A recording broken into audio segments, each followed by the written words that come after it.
Alright, so today we're going to be painting a Stormcast Eternal. Starting off on priming, I've done a very light gray primer. I've done stone gray from Rust-Oleum, but you can use any kind of light color, even just a normal gray will do, so something like granite or Mechanicus Standard Gray for Citadel. Now we're going to move on to Ulthuan Gray, I don't know how to pronounce it, Ulthuan Gray. We're going to paint this all over his body, except leaving out his shoulder pads. Yep. All over his legs, chest, armor, all that. Now, as this is a layer paint, you're going to have to do several thin coats. Just don't water it down too much, just a little bit of water will do. So after you've done that, we're going to want to move on to a wash stage. So what I've done is taken Drakenhof Nightshade, take your dark blue wash, and you're going to want to mix it with some medium. Lamia medium or contrast medium will work. I've just used contrast medium since that's what I have at hand. I would not recommend doing water because it leaves a very, very splotchy, not very good look to it. And the ratio of your medium to wash is like just a little more wash than medium, so like 2 parts medium to 3 parts wash, something like that. Just a little more wash than there is medium.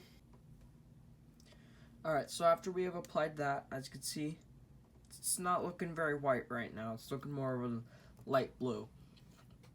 So we're just going to go back to Ulthuan Gray and layer back up. So this involves painting everything except for like the deepest recesses, such as in the middle of his pectoral plates. Okay, so first of all, I just want to get out, do not wash all over. I forgot how long it takes to relayer back up since Ulthuan Gray is a very transparent color.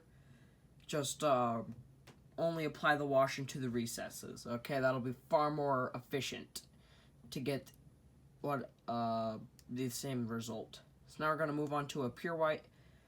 I am using Vallejo's white as it has good coverage, thins well, and it's just overall a great paint. So we're going to move on to highlighting.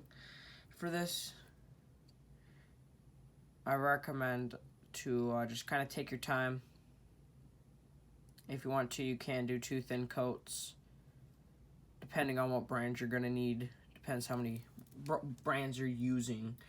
Will depend, obviously, on how many coats you're going to need. Mine will probably only take 2 coats. You only want to apply this to the most raised areas in what would be closer to the sunlight, so chest, head, things like that, more raised areas. It's hard to get my camera to focus on the white, so if it looks blurry, sorry about that. But yeah, just move on to a pure white and start highlighting. Alright, so after you've done that, again, sorry, my camera won't focus. Oh, there we go. My camera won't focus too well on the white, but the model will be starting to come together, starting to look really nice. Now we're going to move on to Nagaroth Night. We're going to paint in all of the purple details. There's quite a few of them. So it will be this part of the shield, that part of the shield, these tassels, the trim around his loincloth thing,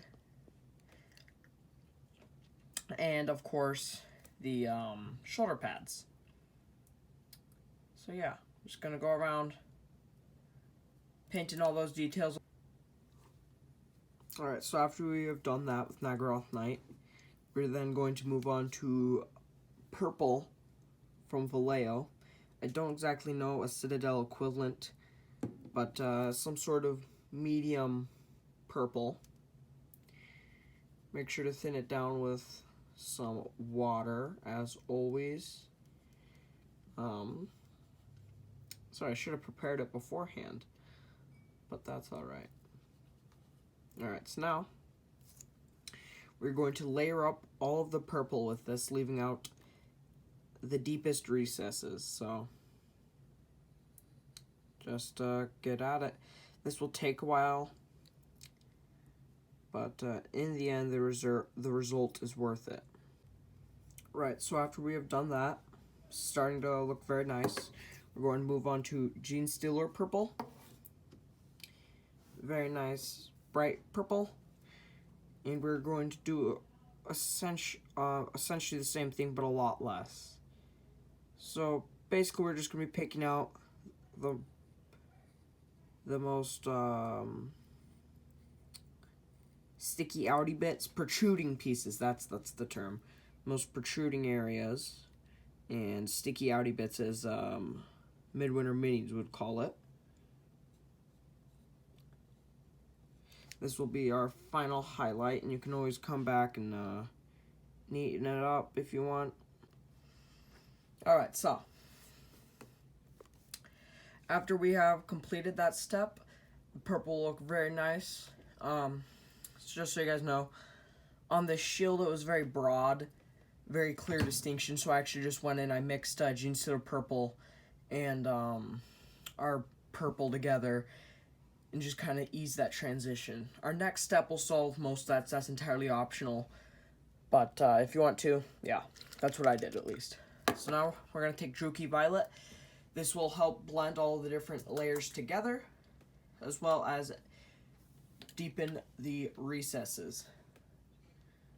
So just take your time, should be a relatively fast step. We're just going to go in, we're going to apply this all over the purple. So it starts to kind of pull on flatter surfaces, just kind of drag it away with the brush. Alright, so after you have done that, my wash is still partially drying, but yeah, it's gonna look very nice, very smooth transitions.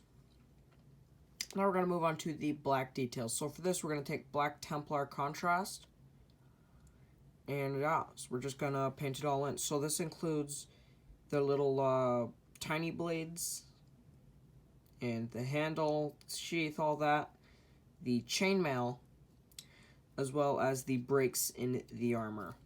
So I recommend use a relatively small brush because we don't want to make too much of a mistake, because you know this is black and everything surrounding it is white. So you want to be relatively careful not to make too big of splooges. Alright, so after you have done that, that'll just be all we're going to do for the black.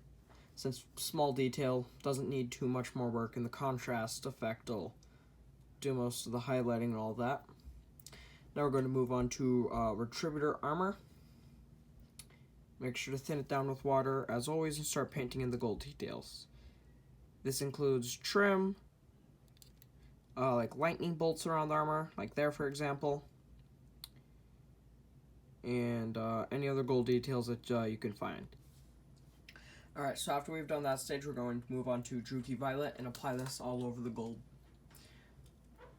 It gives a very nice, almost warm, very kind of reddish for some reason. It looks great. So, might sound a little weird right now, since I'm sure you're used to either Agrax shade or like Reikland Flesh shade, for example. But trust the process. Alright, so once we have applied the Druchii Violet, the gold's almost done. Next, we're just going to move on to highlight. We're just going to take Stormhost Silver, and we're just going to do some edge highlights. Alright, so after we have gone through and highlighted the gold, it's starting to look really nice. The model is almost done. All we have left is the silver details. So what we're going to do is Iron Hand Steel. We're just going to thin it down with water as per usual, as all paints. And then we're just going to paint in all of the silver details. Alright, so after we have applied our Iron Hand Steel, we're going to move on to, as you might have guessed, Druchii Violet. So you might be wondering why I'm using Druchii Violet so much. A nice purple undertone kind of matches with the scheme, as it sticks out more against the white. It has a little more interest, rather, would be the proper word. So yep, just going to take Druchii Violet, and we're going to apply this all over the silver. Alright, so next up is the highlighting of the silver. We're just going to do a quick edge highlight with Stormhost Silver. Alright, so after we have done that, silver's looking very nice.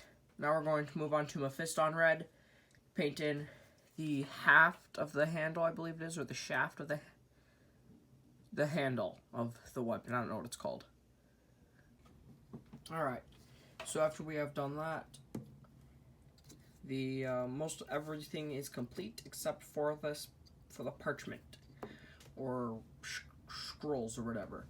So we're going to base it with buff from Vallejo. This is if you don't have access to Vallejo, then it is essentially Upshapti bone.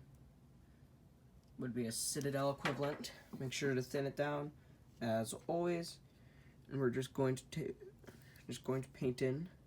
Try to focus the parchment on the miniatures. Alright, so after you have done that, we're going to do a 1-to-1 of Seraphim Sepia and Agrax Earthshade. So a dark brown wash and a sepia wash, 1-to-1. The reason why we're not doing either like Agrax Earthshade or Seraphim Sepia, because Agrax Earthshade is too strong and Seraphim Sepia is not strong enough. So we're just going to apply this all over the parchment. Now, if you want to, you can go in and do what's it called? Pallid Witch Flesh highlights.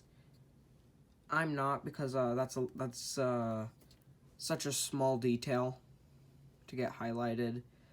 I like, unless you're doing like an HQ, for example, it's not really worth it. Such as this Lord Relictor. As you can see, I went in with the Pallid Witch Flesh, but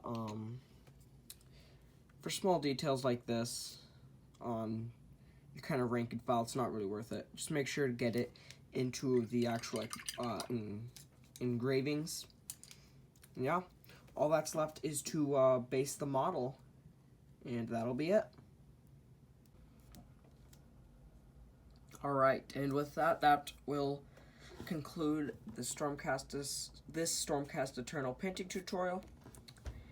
I hope this has helped you paint your Stormcast in a very cool color scheme.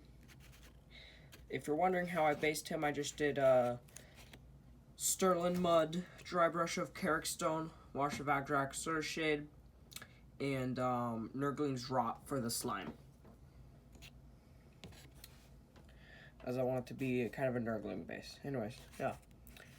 Hope this has been useful. Thank you guys so much for watching. Bye-bye.